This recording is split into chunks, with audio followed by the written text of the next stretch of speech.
What is going on, guys? Welcome to the Wednesday night live stream. Today we have on the one and only Than from Tidal Gardens. How are you, Than? Doing good. How are you guys? Wonderful, thank you. Wonderful. Than, it's been far too long since I've had you on, so thanks for joining me tonight. It's nice to be back. That's good. So how is life in, I guess not really the greenhouse, but the snazzy farm these days? It's good. It's good. So this year, I'm trying to do less big projects and just kind of finish up all of the small existing projects that I have.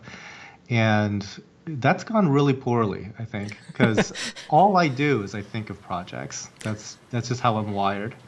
That's fair. It is really hard to stop. Now, I was going to ask, like, are you actually winning at that, or is your mind still, what's the next big thing I can do? I was doing good for a little while there. I was on pace to just get a lot of little projects done. Mm-hmm. Then, like, just today, I was out with the tape measure and I was just like measuring out some huge, giant, expensive project it's for the new building, but has almost nothing to do with coral farming. So it's just spending money for the sake of spending money that I don't have. Fair enough. That happens. Yeah. So is this project going to happen yet, or still on the side burner? Oh, it's been a thing that I've been thinking about for like a really long time.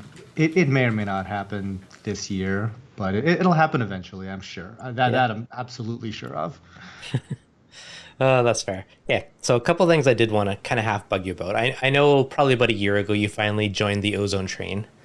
Oh yeah. Yeah. Yeah. So how's that been working out for you? Are you happy? Would you go back? Would you ever do a big system without it? So, excuse me. We just got another unit, just yesterday, in fact. Mm-hmm. So I like it quite a bit. The only thing that limits us from using it on every single system is that there's a lot of humidity issues in a coral farm. There just is, right? But we actually do pretty well with humidity these days. We have some commercial dehumidifiers. We have a lot of air exchange, which it's good and bad in Ohio. Yep. But it's a total non-starter out at the greenhouse, and it barely is acceptable humidity-wise in our new building. But as far as like the impact on the aquariums, it's very noticeable just because it acts very quickly.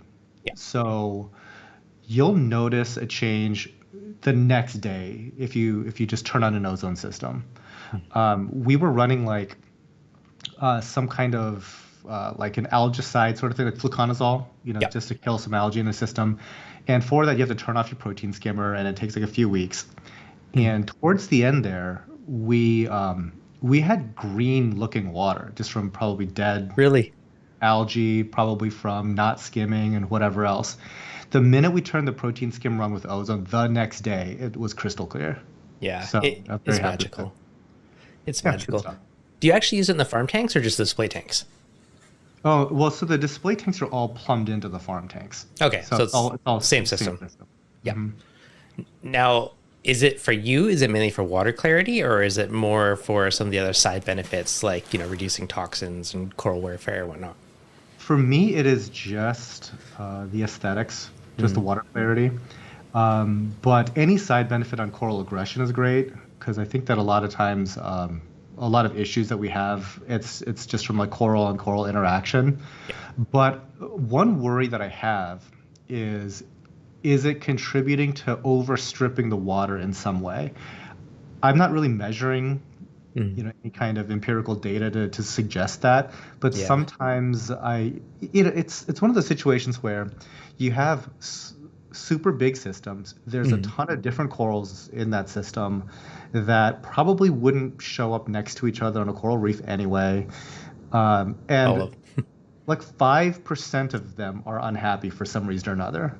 And that just always gets the brain working. It's like, well, I wonder if it's blank that's causing it. So I wonder if it's ozone overstripping the water. I wonder if it's GFO overstripping the water. Who knows? And again, not really testing for any of this. It's just one of those worries that I have. But But the benefits of having ozone, I've been loving it. Yeah, that's awesome. I on a little tank I wouldn't bother, but on a larger tank I don't think I'd go without it. Like this, the fish floating crystal clear water is just so hard to beat. Hmm. I think in smaller aquariums you can get largely the same look by doing lots of activated carbon. Yeah. And yeah, and like a really good ozone system. I mean, it'll set you back quite a bit if you get the air dryers and everything like Yeah. that. I mean, it's costly to get into, but it's quite nice. Now, did you do the air dryers? I used to do the bead one and then I quit using it. And I thought about the dryer, but again, it's expensive. Like you can buy a freaking household dryer for the same price of an ozone dryer. So I haven't went down that road yet, but so So the ozone dryer is just a bead dryer, yeah, right? it's a tiny Um, oven. yeah. So it's the nice thing though is that well, in theory, Hmm. it's always dry. Yeah. And that's one less thing to worry and think about because Mm. just in a big facility, there's so many moving parts that it lends itself to like major neglect. Mhm. And having something that's one less thing to worry about is very nice. Yeah. That makes sense. Do you what is your humidity in there? These days, because we're in the dead of winter, Yeah. and it was actually a dry day today, so my guess is it's probably mid 40s, 45, 46% Okay. relative humidity. That's what my house is, so similar. Yeah. Except we have what, 10,000 something Gallons gallons of of open water. water. It's a good Yeah, thing you have yeah, those we have a industrial swimming pool. dehumidifiers. Yeah, we have a swimming pool. That's smart. So right now, I think that the thing that's doing the most of the heavy lifting is the air exchangers because it's Yeah. so dry outside, just swapping it all out. Hmm. So the dehumidifiers don't really run that much. No, that's all right. I've laughed a few times I had that because I did an air exchange or two a year or two ago. And I look and like some days it's like, winter and you look outside, it's like super wet outside. I'm like, well, that's counterproductive right now. But Oh, it's gross. Yeah, if it's hot and muggy out, mhm. and you have air exchangers running, it's super duper gross. And so we just turn those things off at that point Yeah. and try to do anything else. Air That, conditioning, like crazy, really. yeah, that's true. Okay. Something you said earlier about how are we stripping too much out of the water? I honestly think that all the time with like the filter rollers, the ozone, the skimming, refugiums. Like if you just keep piling on all this filtration, we are likely overdoing it and stripping things. Yeah. And how does that manifest? I mean, there's certain corals like Australophilia, for example, that before I would feed regularly and they would get so much bigger compared to like a wild caught specimen. Yeah. And I'm thinking, well, maybe they're not doing as well just because there's less in the water column for them to eat. Hmm. And then I started to actively feed them again, and then they got worse somehow. So I'm like, geez, That's there's just counterproductive. yeah, nothing is ever really happy, but it's not true. Like 95% of everything is really happy. It's just the 5% that I see. And you fixate on those 2% that probably bug Oh, you. oh yeah, yeah, all the time. But Yeah. that's the nature of the job, I guess. It's anybody can sit back and just look at fish tanks until they crash. Yeah, fair. Isn't it funny though how you'll go to extreme things on a tank and it's like literally two corals that aren't happy and you think something's up to their whole tank, but you don't look at the 98% of the happy ones. Yeah, You, and that can be really dangerous just because like the changes that you're gonna make, mhm. you're putting the 98% that are at risk. Yeah. That were doing great, and now you're gonna screw something up Hmm. to make some other coral happy, and it was never gonna be happy alongside all those acropora, for example. Yeah. Yeah, because right now our acropora, so they were struggling for like a little while there, for like a good couple of months. They were not happy with like a lot of different things. Mhm. And finally, they're like finally on their way back. And as soon as they're on their way back and looking great, immediately my mind is turning to something that's angry in that same system. And it's just like, oh, Yeah. great. It's something else now. It's like some micromussa are mad now. Yeah. And Now, micromussa and acros, they're not close in care. So No, not at all. But okay, so are these? I know a lot of the systems are plumbed together. Thank you, Niagara Fire Girls. Are they the same body of water in the different systems? Like, are they all plumbed, or do you have like different rows of separation? There's some degree of separation. So Hmm. we have a total of 8 systems, Yeah. ranging from like 1,000 to 2,500 gallons. Hmm. And so there is that. But the system that I was talking about does have acros, it does have Goniopora, it has got Micromusa, all kinds of Yeah. stuff. So there's always some degree of overlap. But within like a system, you might have, let's say, 5 different aquariums, Hmm. and they might range from like 100 to 300 gallons a piece. Yeah. You would think that because they share the same water, that it would just be a completely homogeneous system, and it's simply not the case. Hmm. You definitely get like this weird biotope separation between the tanks to a large degree, and it really shows when one particular tank has or does not have a certain predator, Hmm. like uh, a certain like pod or something will only show up in one tank, Yeah. that sort of thing. Or it'll be throughout the entire system except for one tank where this certain Hmm. predator is. So you get like these little microbiomes and certain algae even like you Yeah. just get in certain tanks only, even though they're all sharing the same water. But yeah, theoretically, it's all the same. Which is interesting. About a month ago, I had Abe from Forion, and same thing. He had all his tanks are basically plumbed together, but he had same things where one tank will be rocking and another tank is having issues, but there's all the same body of water. So it is interesting to hear very similar experience, how it's almost its own little system, even though they're connected. Yeah, yeah. Um, it, it's it's always like a little puzzle to try to figure out the best way to do something because I'm Yeah. not entirely certain that it is like a great idea to have everything plumbed together.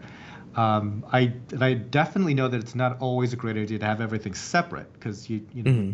multiply the cost of life support and lighting and all. Yeah. Well, lighting it doesn't matter, but life support across all those different systems. So if because currently, like I said, I've got 8 systems, like Hmm. 8 big systems, I should say. Yeah. Uh, if I were to separate all those, it would be like 58 systems or something. That's a lot of gear to Yeah. maintain and manage and everything else. Yeah, just an ozone gear, right? Like 58 versus Yep. 3. Yeah. It's a lot. Now, like, are you doing calcium reactors for them all? Or are you doing calc? Like, are you doing both, mixing stuff? We do a mix of everything. We Excellent. do mainly calcium reactor to Hmm. set the baseline. Yep. We're doing regular water changes to set the baseline. And we started to just to put Kalkwasser on a dosing system. Yep. And in the more hard coral heavy tanks, Hmm. we just have it dialed up to do more. On the Yep. one that's like really light currently, even though it's 2,500 gallons, there's not a lot of coral in there.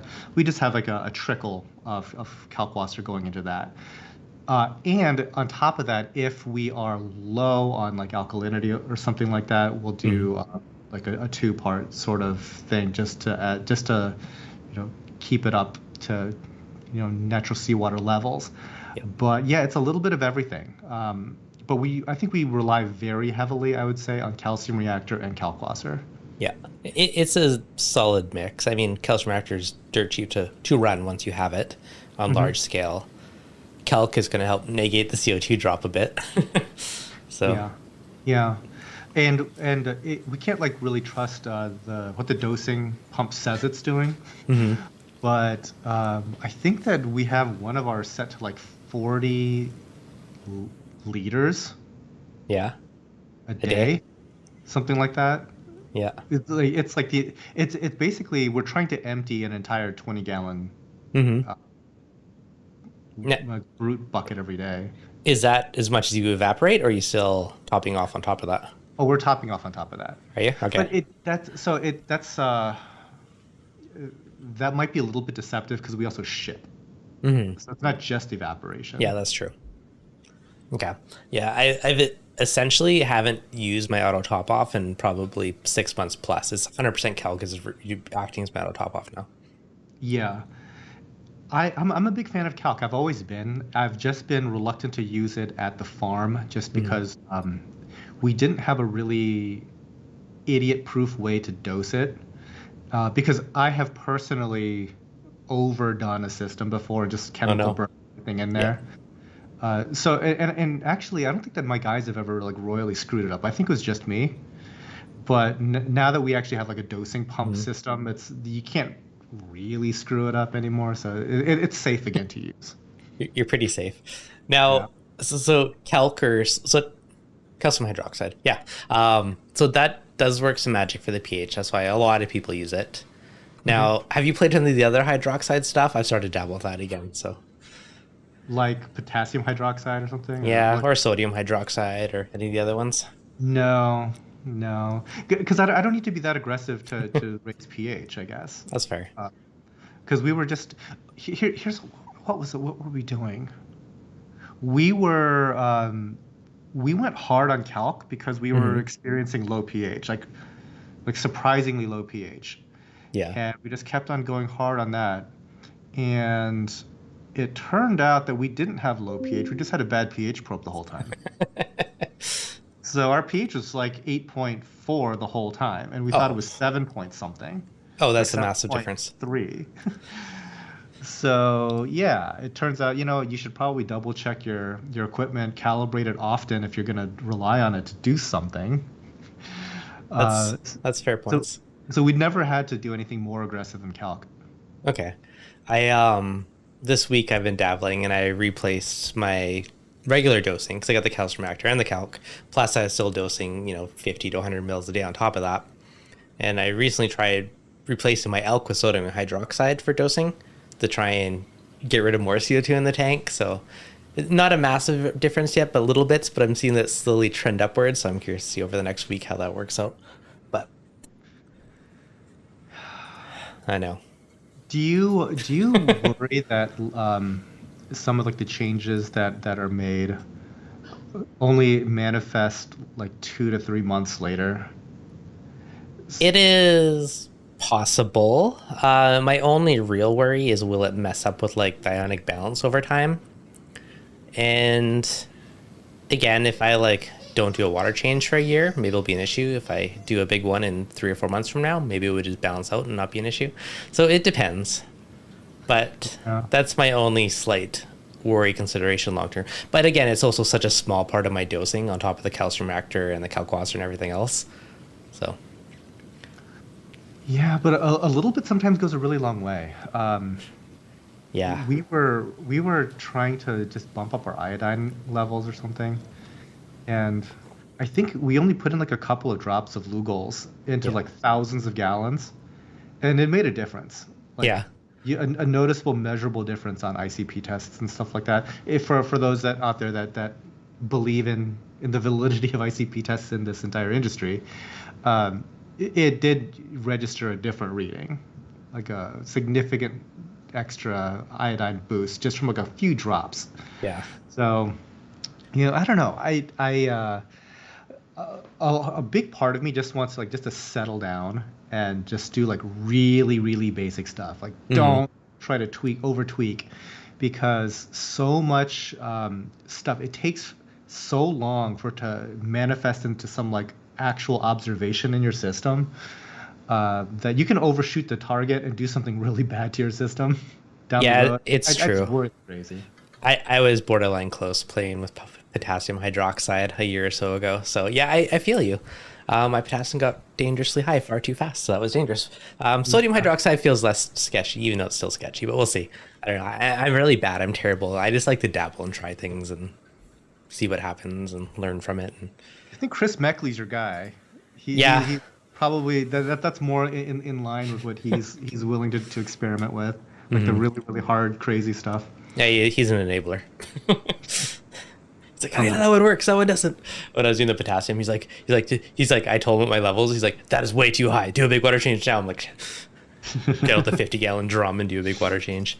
So I can see. Okay, before this scrolls away, in the chat, Aussie Dan, question for Than. I have an Adonis and electric Oompa Loompa Zoa, and they're doing the umbrella thing. All my other Zoas are fine. Any idea why they do this? Any idea why Zoas would do the umbrella thing? Nothing concrete, but occasionally, really when it comes to zoas, they can be bothered by any number of things. So it could be trying to slough off like microalgae type stuff, like films and things. Mhm. That could be one thing. They could be getting bothered by, it's not even necessarily a pest, but it'll be some type of copepod or amphipod that just likes to hang out near zoanthids. So Yeah. what we have started to do is the nuclear option. This is going to be bad, right? But we just set the calendar and we're going, okay, we're just going to nuke an entire system with interceptor and kill every crustacean in here, just like clockwork. Yeah. And believe it or not, it turns out that if you kill all the amphipods, all the copepods in your system, corals behave better afterwards. What a Interesting. shock. Yeah. Just because they're not getting annoyed by little creatures. Yeah, pretty much. It's like, and the thing is, like, I've never been a person that's been like, we need to keep our tanks like laboratory stuff. Because I think that the more natural stuff probably works better.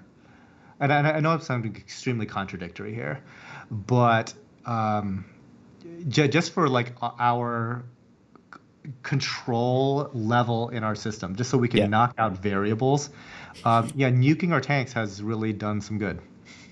Yeah. So to answer his question more directly, it's something is bothering that thing, whether it's a Mhm. bacterial issue, whether it's an algae issue, whether it's a pod issue, Yeah. but some degree of some maybe some prophylactic dipping, maybe some Mhm. additional water changes, it should help.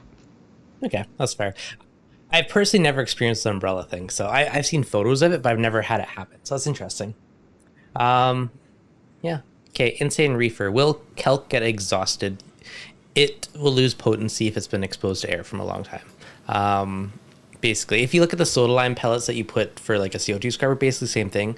How over time exposed to air, they absorb CO2 and they lose their effectiveness. It's basically the same thing with like calc. So it can, for sure.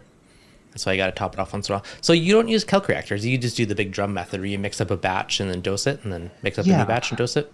yeah. So and I think I've never used a calc reactor. Hmm. It might be great, and I'm missing out. But for us, it's so easy to have like two buckets on Hmm. casters, right? Two 20-gallon brute Yeah. trash things on casters. And so our dosing system is basically in the lid of the Yeah. thing, right? So when we expend one of the buckets, we just roll the next one right Hmm. into place and just Change the move lid. the yeah, just change the lid right over, take the empty one, and mix up another one, roll it back, and That's and easy. yeah, it's super super easy. So, and it also limits how screwed up the thing can be if something gets stuck on Yeah. or something. There's really no risk of overdoing anything because at most it can do a 20-gallon brute Yeah. can. That's it. So And on thousands of gallons, you're probably fine. yeah, yeah. Huh. Yeah, that's fair. That makes sense. Calcrack, like okay, in your facility, 100% hands out easier. If you're space limited, then a calc reactor is good just because you can put in a couple cups worth and just, top it off once in a while. You're not dealing with big jugs of stuff. But space saving wise, I think they're good. But when you have tons of space to work with, that's much, much simpler. Yeah. Yeah, and most people are space limited. Yeah, no, it's true. Somebody needs to do a video on like in depth on a calc reactor. To this day, I'm not entirely sure how one works. All right, I'll do one for you. Okay. Okay. Seriously, yeah. No, I maybe that'll think be it'd next week's video. I always need a video idea, so I'm in. Um, yeah, okay. They're super simple, but they're easy. So what on your system, what do you consider, I guess, your essential gear? Like if you set up a new system, what are like the essentials for you? Okay. The reason why I'm hemming and hawing is because a coral farm is so different Yeah. than what I would do for like a home system. Hey, display So fan. this is how I would simplify it for people in Yep. general. Okay. So a lot of it just depends on your lifestyle and what you're able to do maintenance wise. So if you really just wanted to make it as simple as humanly possible, if you just focus on having good light, good Yep. water flow, good water chemistry, clean water, that will get you 99% of the way towards Yeah. every imaginable bit of success in this hobby. But there's a lot of ways to try to like achieve those three things. And depending on how much you're able to dote on your tank, depending on how much investment you're able to put in on technology, these things are going to be like really wildly different. For example, just on the clean water side of things, you could literally do without a protein skimmer, without an algae reactor, without anything. All you Yeah. need to do is have a huge reservoir of freshly made salt water and run a continuous water change Yeah. 24/7. I It's true. guarantee you one dosing pump or two, well, you could do one dosing pump and Yeah. just overflow your tank into a drain Yeah. forever, True. and that tank is going to be great. It's Almost true. Yeah. nobody does that because you can do other things that might make more sense than, going through pallets of salt. But Hey, think of all the money you're gonna save on that gear. That's a lot of salt. yeah, but supposedly, guys, salt is supposed to be going up in price by a lot. So be Really? careful. Oh man. Supposedly, I've heard things. Stock up. I've heard like double-digit percentages. Oof. Yeah, I used to be amazing at water changes, and I'm very terrible at it the past while. I should get back on that. we've noticed a huge benefit now that we're getting more on top of it. Well, It's clean. It's clearly very beneficial in our systems. you just notice the tank looks happier after you do it. Like the next day, you're like, oh, things are looking pretty fresh and vibrant and happy, and you know, Yeah, and I think that you might be getting unexpected poisoning from unexpected sources. oh, 100%. And water changes really helps just neutralize all of that. Yep. So this was like about 3 months ago when my SPS were looking like extra angry. So I was over at Reef Builders, talking to Jake, RIP Jake. And what's beautiful about talking to somebody that's like seen everything, because it's great to be around people that have been in the industry or hobby for like 20 plus years, because you see the weird stuff. Because immediately he's not going to be like, oh, you know what? You should definitely check your alkalinity. It's like, no.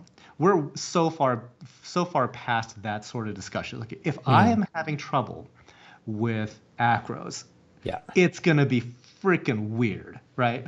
And so immediately he doesn't go to it's your pH, check on that. He's like, do a copper test in your tank, that sort of thing. Yeah. And sure enough, we got a copper reading in our tank, like I mean, heavily high in copper. oh, okay, heavily. I was Like- gonna say you should have a trace amount, but high. Okay, that's No, a I'm whole talking other like story. therapeutic benefit to fish levels of copper.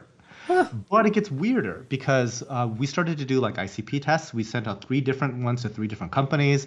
We did 5 different tabletop copper tests. Only that one Hannah egg indicated that level of copper.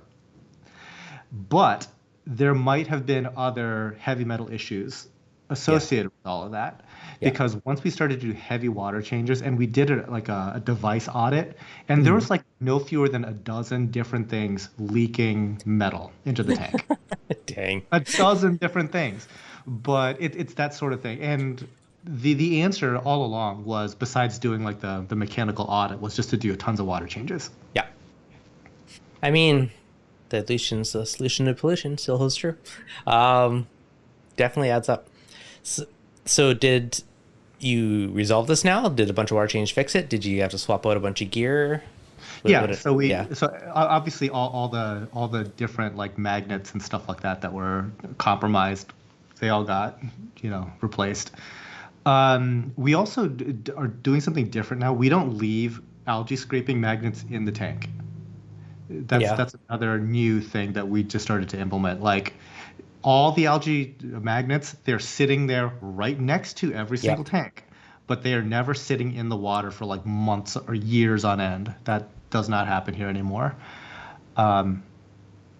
But yes, all the corals and stuff like that in those systems, not all of them, most of them are looking absolutely amazing. Excellent. That's good to hear. Not leaving the algae scraper in your tank is actually a good one. I have taken up that mythology as of about a month ago. So after snails living on it and getting a few little scratches that have baned me now, I have adopted that. I bought a new scraper and I won't leave it in the tank anymore. So it's a good recommendation. There's never fails an Astrenosaurus snail. There's always stuff hiding under the bottom or somewhere on it. And it's just, aside from leaking, whatever the magnet is doing, but all the little creatures that could potentially add issues to your glass. Yeah. Yeah, keeping a magnet like clean and well maintained makes a difference. Yeah, no, definitely. Do you have a glass aquarium or a acrylic? Glass.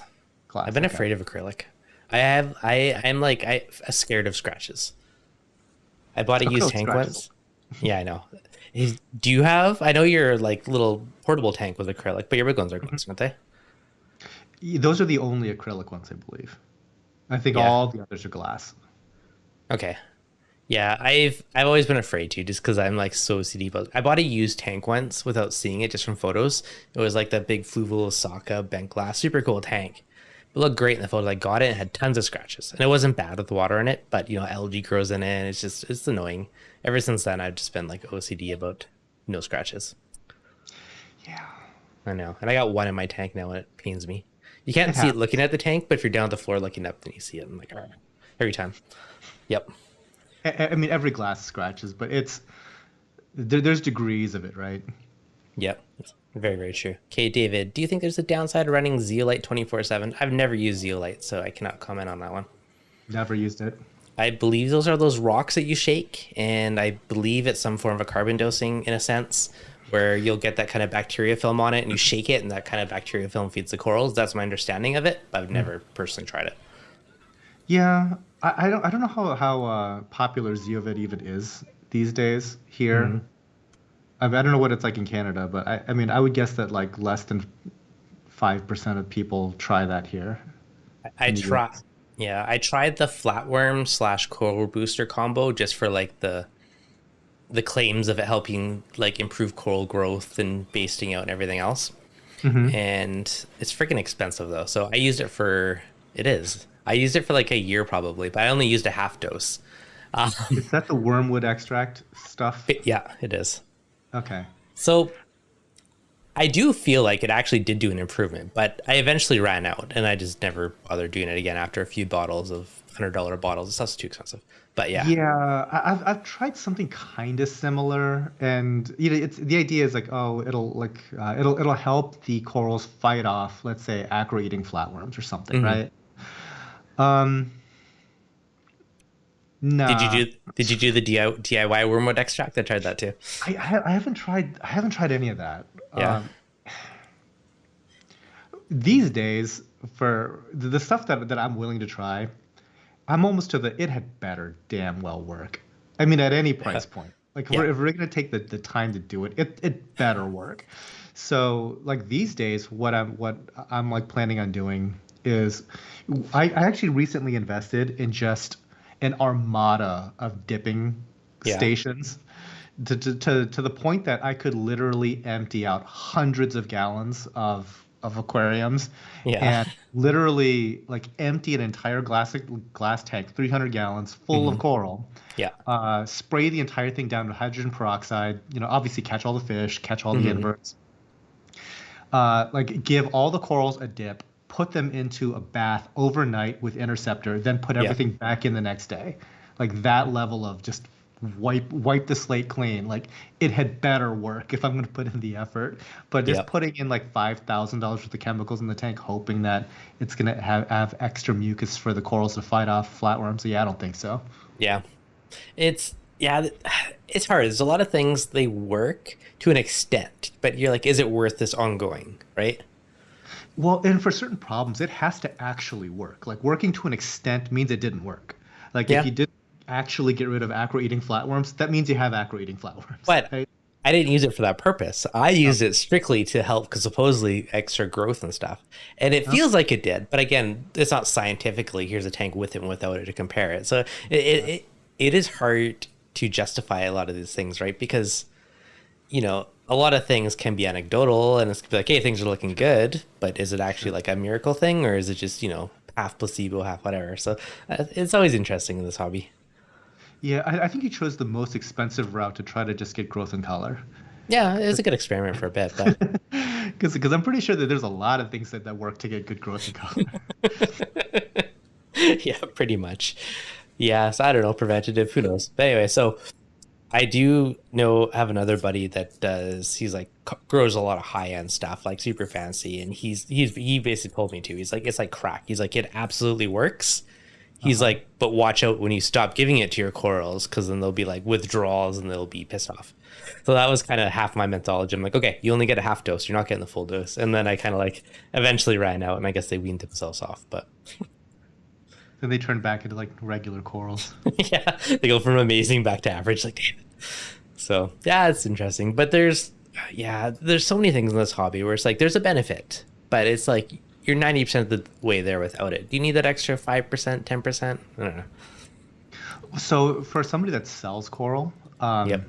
I definitely wouldn't. I mean, my corals look pretty good, Yeah. right?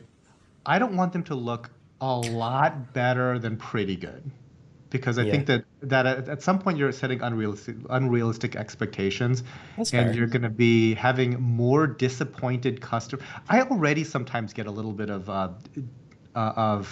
pushback because we put a Your lot of effort into our photography, your and macro shots are stellar. there's no limit budget wise. Yeah. We're talking about like budget for wormwood extract. Yeah. There's literally no budget when it comes to camera gear here. Yeah. I don't care how much it costs. I never cared about how much anything of that sort costs, right? Yeah. But where that kind of bites you is when um, other people actually, like have the coral, and it's like Hmm. it doesn't it doesn't look like what it does on your website. And when I take a picture of it, it's not like that. Yeah. It's like, well, it's not gonna be, because Your camera's not the same. there's a lot of differences here, Yeah. right? Just in lighting. I mean, the level that we put in, we Mm. we have like coral specific lighting just Yeah. for photography, not to grow coral, but just to shoot coral, Yeah. like all that kind of stuff. And so we've been trying to just dial it down a little bit to where it's just That does chill. sound funny. I do appreciate though how you do like the warmer to the cool spectrum and you go through it so you can see it, because that gives like a realistic expectation, like pretty dang close anyways. Because that's the last phone call I want to get. Yeah. That's just, it's such an annoying thing, and you can achieve this by investing a ton in lighting, investing a ton in camera equipment, Yep. having really, really, really meticulously kept equipment. But that's not the realistic thing for most hobbyists. I mean, Hmm. even the people that are psycho about their tanks, it's asking a lot. Yeah. So it's like, can we just be a little, just be normal, just be normal, chill out.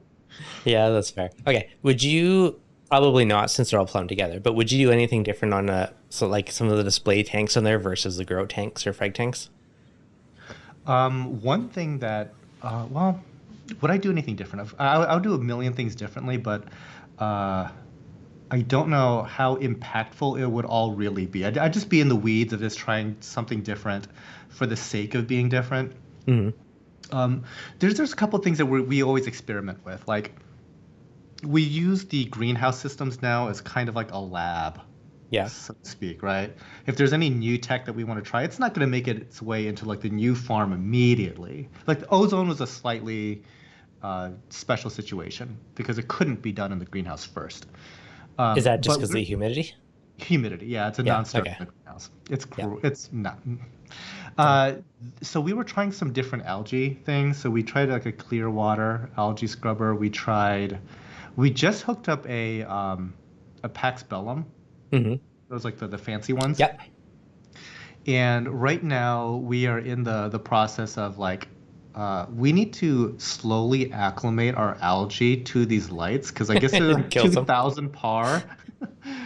And so it's like, oh, it just instantly nukes whatever algae you put in there. It's just Why did it turn entire, white? yeah, it's like, Yeah. why is it just turning to nothing? It just blasts algae to death. So yes, we always play around with stuff like that. The cool thing I Hmm. do like about the Pax Bellum, like just I wish the thing just had a dimmer, for like Yeah. such an expensive piece of equipment. A dimmer would have been nice, Hmm. so you don't just hit it with like 2000 like right off the bat. Yeah. But one cool little attachment it has is that it can feed, like your feed pump for the algae reactor. Yeah. You can feed Oh, a calcium reactor. calcium reactor, and Yeah. then it brings back the carbonated water, Yeah. and that theoretically the CO2 would help the algae growth. Um, And you're putting less higher pH water back in your tank. It's kind of win-win. That is actually yeah, a good feature of it. Yeah, I do like that. So I think that assuming that we're able to grow algae in a Pax Bellum, I do like the idea of having like macro algae cultures in a Pax Bellum that we can then sell retail. Yeah. That would be like wonderful. And so Mhm. in order to accomplish that, to try to keep just that chamber cleaner, we Yeah. started to hook up like 80-watt UVs on the inline to it. Eating it. Huh. Yeah. So it's like theoretically zap everything with UV, let it go through the algae, Yeah. and then get a little perk from the calcium reactor. But so far, we've just been killing algae in it. Yeah, that's fair. The only complaint I do really like the fact that the little CO2 port because I think or the calcium reactor input I do think that's super handy. The only thing is they're a pain to clean and empty. Mm. I'm getting lazier over time. Like I just want stuff that's simple. Oh yeah, Is I could it? certainly see that. Yeah. So how did you find the turf scrubber versus the algae reactor?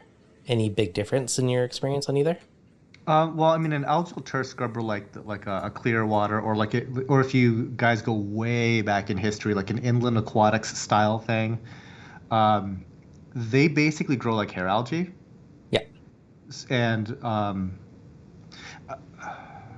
have I noticed any big difference with the clear water? For us, it hasn't been a huge difference, I don't think. Like I think that Mhm. if we just like lined up all our water chemistry and then said, which one of these has an algae reactor, it'd be it'd be Yeah. more difficult to tell. And it would be difficult to identify like, oh, it was because there was like an algae filter on there. Yeah. Um, but yeah, I mean like theoretically there's some benefits to having like a harvestable algae filter. Like Hmm. again, going back to heavy metals, right? Yeah. Theoretically, algae consumes the heavy metals. You scrape it off, it goes away. Yeah. So yeah, but have I noticed anything? I not quite so much. Not so That's fair. much. Yeah, I've tried algae reactors, I've tried the turf scrubbers, I've tried the refugium, and I mean they all have their pros and cons, like anything. Yeah, And I mean, the thing that attracted me most to the Pax Bellum was simply because it's like I want to be able to sell like red dragon's breath algae that's clean yeah, or cleaner. Because I think once I would put something like that into like a refugium or something, mhm, it would grow other problematic algae on the red algae. yeah, no, That that that makes sense. stuff. And you can't just put a herbivore in there because it just eats all the red algae too. Yeah, I that's where all my flame algae went, and I think the tangs ate it. Somebody ate it, but yeah. So Aaron had a good point in the chat too that you really need to dose iron with the pack spellum, and honestly, that goes with any of these algae reactors. There's going to be a point where it's going to grow like crazy, and you're like, oh, it just stopped growing. My growth sucks. It's stunted. Usually, you're out of iron, molybdenum, or one of those trace elements. Yeah, and I'm perfectly okay dosing iron, but I think that in this particular case, I'm just it's not growing. It's not Yeah, because I got so much algae growth. I think I disintegrated all the algae in there. you got to toughen up that algae to higher par.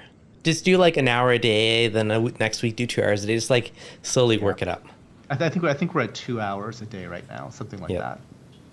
Yeah, a dimmer would have been a good option though. So do you use refugiums or this one you have the Pax Bellum, but what about your other system? Do you do any form of algae I nutrient don't removal? know. So I only have the one other system that Mhm. has like the clear water. Yeah. And we don't do refugiums only because that's where all of the issues are going to persist. So if we have like a flat Fair. one of any kind, if it's just like Yep. the red planaria, let's just say, Hmm. uh, you can eradicate. We probably pretty much do eradicate it from every single tank, but the Yep. refugium will have it. Or if there's like aptasia, it'll survive in the refugium. So Refugium for the good and the bad. yeah, exactly. Yeah, So we can't do that. that's fair. I have both my tanks have a copper band. Don't see a Mm. single aptasia head in the tank, but in the refugium, that's where they hide. Yeah. Yep. Oh, funny story about aptasia. I have like this 150-gallon aquarium, and I'm trying to make it an aptasia farm so that I can grow Bergia? bergias. Yeah. Because bergias for us sold like hotcakes, right? Yeah. And uh, and obviously they're a wonderful thing to remove exactly aptasia, right? Yeah. But it's like you're trying to cultivate a wildfire because they grow so rampantly, all the aptasia are gone, and then they all starve. And I'm Yep. talking about across my entire farm, we went through this blast wave of Bergia nudibranchs eating every single aptasia in sight. Yeah. And we were selling them as fast as we could like find and catch them, just because we didn't Hmm. want them to starve. We didn't Yeah. want to get in the hands of people, right? And then we at some point we just couldn't maintain the growth of aptasia to keep up with the nudibranchs, and Yep. eventually like an aptasia pops up here, and then again and again and again. And so now I'm trying to like farm aptasia in this tank. Yep. And I guess like the estimates that you need to grow aptasia are like I think you need like 15,000 or something like that. Wow. And for whatever reason in that particular tank, there are like the aptasia are just getting bigger. They're not getting more. You need to annoy them and like poke them and scalpel them and whatever it takes. I think I'm gonna because usually what happens is they just spawn and then you have like Yep. millions of them, but they haven't spawned yet. They just have just gotten Yep. bigger and grosser. So yeah, in the one tank that I want to grow aptasia, it's not happening. Yeah, I had the exact same experience with you. It was growing amazing, had a bazillion of them, and then I just couldn't keep up the aptasia. Like you literally need a massive system just for aptasia to be able to keep supplying them. Yeah, possibly like 1,000 gallon, like a huge system. Or multiple systems, right? Then you can kind of like rotate stuff through and Yeah, and you can't have it contaminated by nudibranchs, or, otherwise it's or gone. yeah, or it's gone. My first attempt, a nudibranch somehow snuck into my aptasia tank and wiped it out. And Hmm. then my second attempt, actually, when I changed over my lagoon tank, again, I didn't even know I had it in there. I took it out and I put all this stuff to like dip it in fluconazole and get all the algae off stuff. And I found like 40 Bergia in there. I was like, I didn't even know I had you guys, and there's tons of them. And again, so I'm like, okay, so I'll start up a new Bergia tank, and then of course I ran out of aptasia in no time. So, say Livy, you need Yeah. a couple massive systems of just aptasia. Like get those running like 3 or 4 months ahead of time before you even start the Bergia, like Yeah, infestation like I levels. said, it's like trying to like cultivate like a wildfire. Yep. Yeah, everyone says hit them with aptasia X and they'll spread. I've heard that a lot actually. Yeah, that's I could see that. Yeah, exactly. Uh, use corals as filler. Um, but yeah, you definitely need like 40, 50 gallon tank of Bergia, like hundreds of gallons of aptasia. That's your only hope. turn the Yeah, entire turn the entire greenhouse into aptasia farm. Be I the thought of fountain. it. I Yeah. thought of it because okay, so this is like some little businessy things. Hmm. The nudibranchs are selling so well. I'm like, why don't we just do this instead? Yeah. Why do I sell coral? We could just be a Like, Bergia why farm. why do we have coral? I can turn off all these lights and just I could just grow Aptasia. Yeah. Could be a nice big experiment in the farm. Just pick a rack or a corner and just purposely cultivate as much aptasia as humanly possible. Our biggest issue with doing that is like we can't empty an entire system because there's so many coral. Fair. Like it's it's a hilariously large amount of coral because like for example we'll have like a big like distributor come and shop Yeah. and they'll fill an entire vehicle full of coral, right? And you would never know anything is missing from the greenhouse. Not a dent. Not a single item is like you would notice that anything is gone, and they literally filled an entire van full. That's crazy. Well, you got lots of coral. That's good though. You'll never have Yeah, to worry about but running I out. can't just empty a system to grow nudibranchs. I just can't. Like Well, I you wish. set up new systems, obviously. Yeah. Or you move the coral to new systems and use the old ones that probably already have aptasia and let it just go crazy. Yeah, could do that too. Yeah, and then everything's pristine in the new system. Now with but they're a lot of money for those little things. It's a good business. Just throwing that out there. It's probably worth it. And it's more challenging than people think. Yeah, It's like, it is. oh, it's so easy just to grow the nudibranchs. Like, yeah, once. First batch. Good luck Yeah, long term. first batch is easy. I know. Pretty much. So, okay, what's out of all the coral you sell, what's the hottest? Or like what's the most popular do you sell? Is it Euphyllia? Is it acros? Is it zoas? There's like it's not necessarily a category. It'll be like Yeah. certain ones that are very like desirable. So there's like a couple of different color morphs of Goniopora that would pretty much sell for insanely high prices, in my opinion, Yep. um, within minutes if we ever offered one. Really? Yeah. So like the glitter bomb, like the green one, Yep. sells very quickly. Amaze balls Gonis sell very quickly. Hmm. Um, there's like a couple of choice pieces that typically do not get imported ever, Yeah. and they go for just a king's ransom whenever they show up anywhere online, really. Hmm. So the thing with torches and Euphyllia like that is that they are a very hot coral, but behind the scenes at the wholesale level, they're also a very available coral. You can go to Yeah. any wholesaler and find gold torches. Yeah. They're just pricey. Yeah. You can go to every wholesaler and you will not find a single amazeballs Scani. Not Yeah. one. That's fair. Ever. Like I've never seen one for sale at a wholesaler. That sort of thing. Yeah. So I think it's the ones that can be farmed but then are not very commonly imported. Those tend to be Yeah. very hot because you have That's to fair. wait for somebody to farm it. Well, And Ghanies are not the quickest growers either. They're slow. So, yeah, and they die for random reasons occasionally. yeah. Like especially because they are getting propagated. It's Hmm. one thing to have like a nice huge colony in your home aquarium. It's like, oh, it's been doing great for years. That's how you When cut you it. start cutting it aggressively Yeah. for several generations, yeah, the stress catches up. Yeah, that's fair. So, is Euphyllia still super hot? I know Ghanies are definitely in the trendy area, but Yeah, trying to think of what is hot.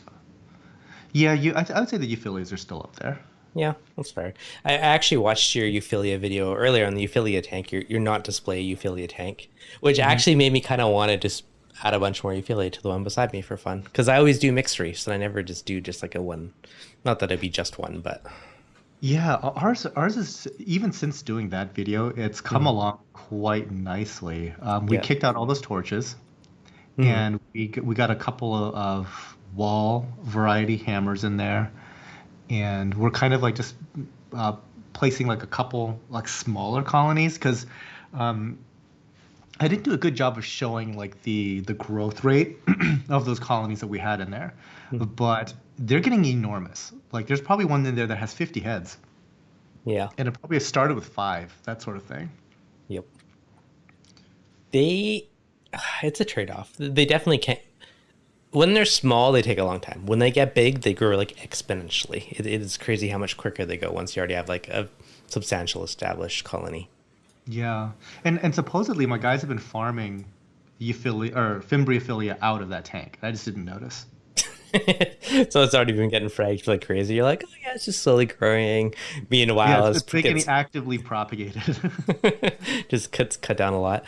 So in that one, you definitely had like your torches being a bit of a bugger to some of the other Euphyllia, like the hammers or the frog spawns.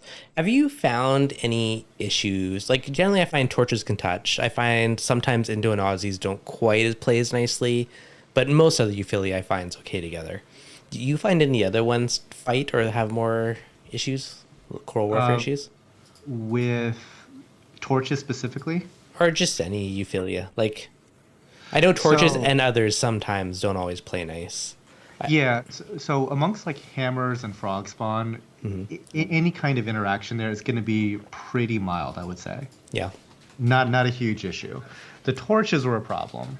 Hmm. Um, I think that the biggest issue that I have with torches is like a random brown jelly death, Yep. and suddenly like all the sirens go off at that point because it's so super random. It's like, why did this one head suddenly get Hmm. brown jelly and suddenly the entire tank full of gold torches of different Oh, varieties is at yeah. risk? That sort of thing. And that happens less with Hmm. hammers and frog spawn in my Yeah. experience. It's more a torch thing. I agree. They're much more finicky. Now, have you found or seen brown jelly actually spread, or is it just localized to one coral? Uh, it usually localizes to one coral and then maybe like another head across the tank. like an Yeah. across a 10-foot tank would just get it. Hmm. And it is literally uh, the most unexpected thing because the day before it could have been a perfectly big, extended, healthy looking thing, Hmm. and all of a sudden one head is just gonzo, just Yeah. total slime. So I'm thinking about doing just a massive like prophylactic dipping of all of them, Hmm. just to kind of like set the baseline of just antibacterial Yeah. whatever. So I was talking to Laura. She's in the UK. She has a coral farm out there, and Hmm. she was saying that the people that are like really serious about torches, they dip weekly. Really? That's a lot of Yeah. work. They either dip or treat with antibiotics like weekly because Yeah. they're bringing them in mainly. It's not just the farming, it's the bringing in new ones. And so they have to constantly zap all that stuff, which, Yeah. antibiotic wise, I'm not even sure that's a great idea to do, Yeah. but that's I that's the methodology. I have talked to another coral vendor. I don't know if it's a farm vendor, but same thing. On your Euphyllia systems, they dose a bunch of those antibiotics to those systems as Hmm. preventative. But I always still wonder, like, I know it works now, but is there going to build up some resistance over time if that's just a constant thing there? But who knows? Yeah, and I think that there's also issues of just pouring that stuff down the drain too. Probably. Yeah. I mean, ideally, like this stuff wouldn't be as big of an issue, and I'm wondering if if UV would be um, a partial solution to that. Just have like a dedicated like closed loop UV system just for that tank Just or something. oversized UV. Yeah, like 160 Yeah. watts for like a 300-gallon tank. Just overkill it. Just I bet overkill. you it probably would because it basically sterilizes everything. You'd think. Tank. Do you run UV on all your systems? Yes. Most systems have UV, yeah. But my UV is kind of undersized. Hmm. It's difficult to source big UV. Yeah. And there's a trade-off between how big your UV is and how manageable your UV is. Hmm. So, for example, the biggest systems that we use are 80-watt systems, Yeah. and I would be more inclined on running multiple 80-watt systems than running like a longer 120-watt bulb or something like that. Yeah. Because like once you start to get into like the really long They're bulbs, huge. they're huge Yeah. and they're super fragile. And like Andrew Sandler, for example, he's got like Hmm. 10-foot long UV tubes. It's an ordeal. It's Dang. scary and it's an ordeal. So no. So I would stick with at most the 4-foot bulbs, just Yeah. for my sanity. That's fair. Even that. Yeah. Even that's a big wieldy bulb. I've had a 3 or 4 footer. It's huge. Now I use the little 57-watt ones, but the yeah, it's wieldy. Especially again, coral farm not an idea, but if you big deal. But if you have a normal stand, it's a challenge to mount a 4 foot bulb. Like that's a lot of space. Mm-hmm. Yep. Yeah, sure. It's a light fixture, Huge. basically. Huge. It's just mounted above your tank, call it a day. Yeah, that would be pretty. Sorry, I know there's been some questions in the chat. If there's anything you specifically want me to do, tag me in it so it highlights it. I've seen a bunch roll by that I've kind of definitely missed.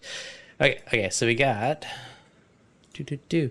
Okay, so ozone. I wanted to bug you. Oh yeah, the one other thing I want to hit you up on. I know you're a big fan of the closed loops. I love the idea of them, but I've always been scared of drilling a hole in the bottom of my tank. Realistically, I mean bulkheads are fairly reliable, but have you had any issues in any of your tanks with closed loops or leaks or anything in the bottom of them? No, not really. No. Um, no. So here's the thing. If you have like a major compromise, it would be bad to have a hole at the bottom of your tank. Yeah, Okay. If you're talking about a pinhole leak, not an issue. that is not an issue. Yeah, Like simply like the idea of, well, if you have a pinhole leak, then eventually it could drain your whole tank. Your tank would evaporate 1,000 times faster than a pinhole leak draining your tank. Like yeah, that'll never happen. So yeah, your whole tank will be dry just from evaporation. yeah. Uh, Now, okay, let me think about what are some downsides of closed loops because I am all about like the upsides of closed loops. I really happen to like them. Uh, y- the pump selection has been a thing for me. Hmm. Because a lot of pumps, it turns out, really don't like being run as closed loops. Like, I think they were anticipating the cooling effect of the water. Yeah. And so, even though they're rated to be closed loops, in practice, only like the most robust pumps tend to really last long term. And if you have like just like a home aquarium, Yep. uh, and you're only servicing like a couple of closed loop pumps, it might be fine. If you have 50 closed loop pumps, there's going to be some degree of neglect in there, Hmm. and you're going to always be having issues with closed loop pumps. Now, So like, what kind of issues? Like, is this like from heat buildup because they're not in yeah, water, or is I like think what kind of issues do you have? I think it's a heat buildup issue where the impeller swells up, or even like the outer part of the thing where the impeller sits in, Yeah. that part like swells, or something like something wrong is happening. Okay. And oftentimes it's heat related, and once you Hmm. start to have like that friction in there, that pump degrades really, really quickly. It just basically Yeah. eats itself and overheats. Makes sense. Um, so we've been dabbling with like the expensive German stuff now. Hmm. Um, and I love a biz, but they're so expensive. But that is the correct answer. A biz is the correct answer. If It's you're like gonna do it, spend a fortune on a biz, and then spend a fortune on a biz. So yeah. here's okay. I don't want to throw any company under the Yeah. bus, okay? But I have to tell this story just because I think it's funny. All right. So there's another German company out there called Deltec, Yeah. and for whatever reason, Deltec has not been a very popular brand in the US. They've been around since I was in the hobby in the 90s, right? Deltec has been a premium European brand forever. And it was actually Jake at Reef Builders who suggested that I try Deltec out because he Hmm. said basically it's kind of like a baby abyss. And I'm like, Yeah. really? And I never really considered it because he was horrified about the numbers of Abyss that I was planning on putting into my systems eventually. He's just like, "Oh my God! Like, why don't you try this other pump real quick?" And I was able to get some of these Deltecs, Hmm. and they're awesome. Nice. They are like this amazing, robust, mega powerful, ignores head pressure, all this stuff. Yeah. Okay. I hear a hum that not everybody else can hear. Oh, And so I I sound feel like the you. crazy person, right? Because my facility is like whisper quiet anyway. Yeah. Any other place, it's not a big deal, period. Like we use Hmm. them in the greenhouse, you never would hear it, okay?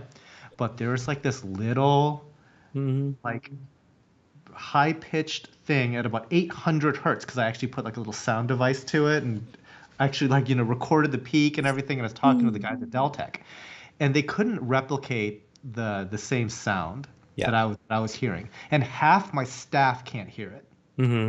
Okay, so I'm sounding like a complete psycho at this point, right? I completely can relate to this, so you're fine. So um so I'm talking to like the president, Hmm.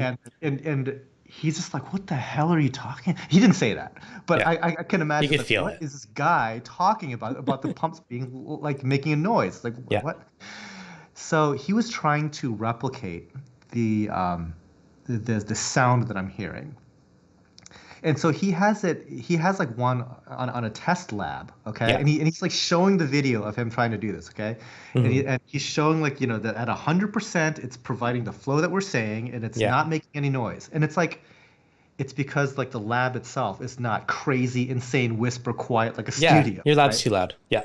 So what he does to try to duplicate the sound that I'm hearing, Yeah. he takes the output as a valve and he Yeah. closes it shut while the thing is running at 100%. And then the pump makes a little squeal sound. But he's like, but no one would ever do that.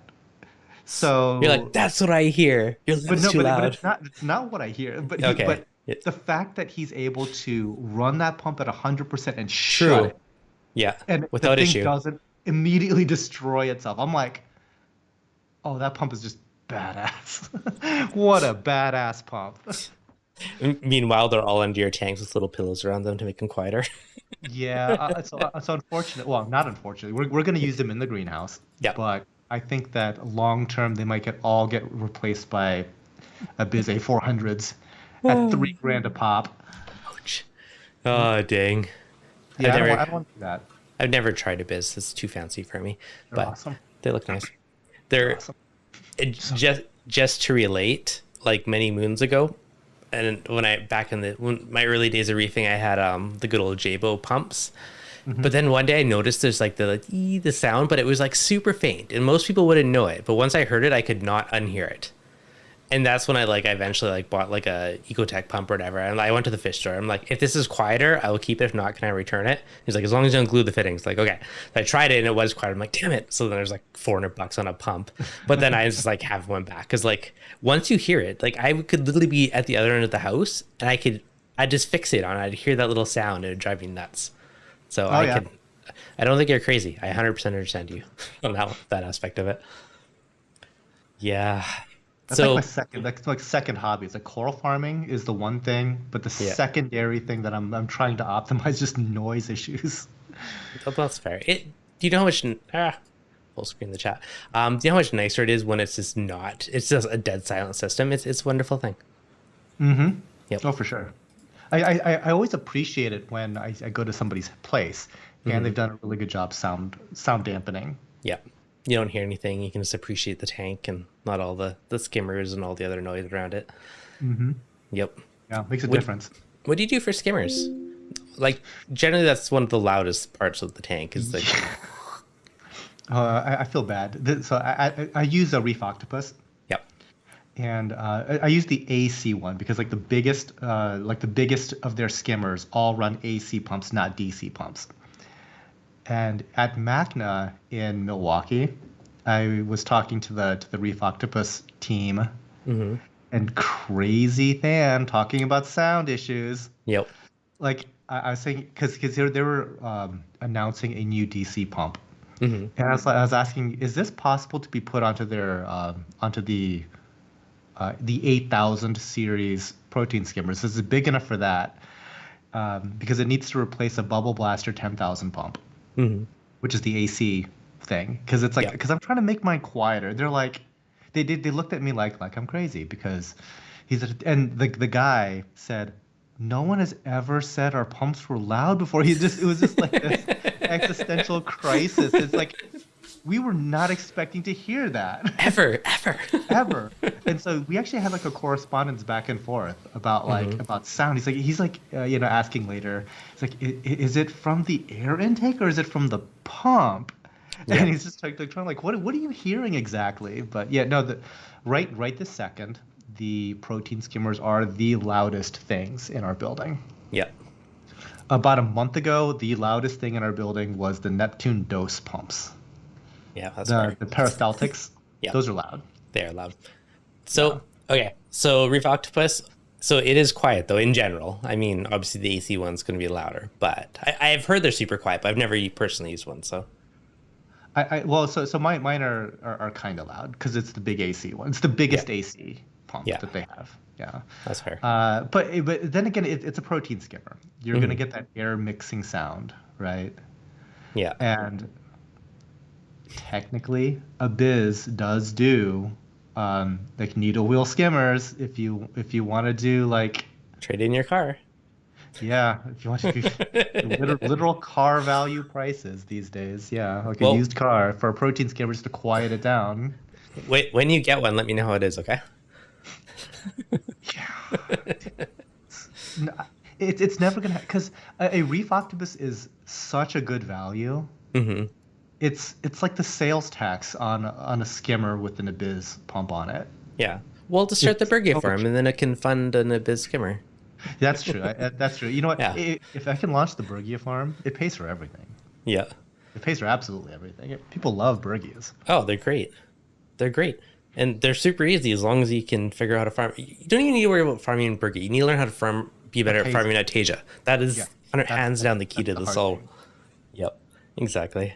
That's good times. Well, hopefully the Aptasia farm works out because I constantly see people asking where to buy them, and then they just know to go to Tidal Gardens. Exactly. I would love that. Yep. I think I should have it one day. All right, Dan, I will not keep you all night, but I do definitely appreciate you coming on tonight. It's been a fun random chat. It's been far too long. Yeah, it has been. Hopefully, with the newborn getting a little bit less newborn, Yep. you'll be able to go back out on the road a little bit, and we'll actually be able to meet in person one of these days. Yep, that'd be wonderful. I'm less of a zombie now, so definitely getting closer and closer. So that's good. Fantastic. Awesome. All right, guys, thank you for hanging out today. If you enjoyed it, be sure to the like button. If you have not checked out Tidal Gardens, there's a link in the description, and you've probably already seen it, but definitely check And out. we're doing a we're doing a YouTube live sale this coming weekend, Ooh. Saturday. So come hang out with me later if you want to Yeah. harass me about more aptasia related issues. Exactly. And a side benefit, even if you're like not shopping for corals at the moment, watch them because they're amazing. And I have learned the names of so many corals from watching your live sales. Like, even though I know I can't buy them in Canada, but I'm like, oh, I have that coral. That's what that's called. There's so many I've had. I'm like, I have no idea what it is. I just liked it, so I bought it. And I'm like, oh, yeah, that's that. It's a really good way to just like learn different corals, and you're always a fountain of information. Thanks. Appreciate Yep. it.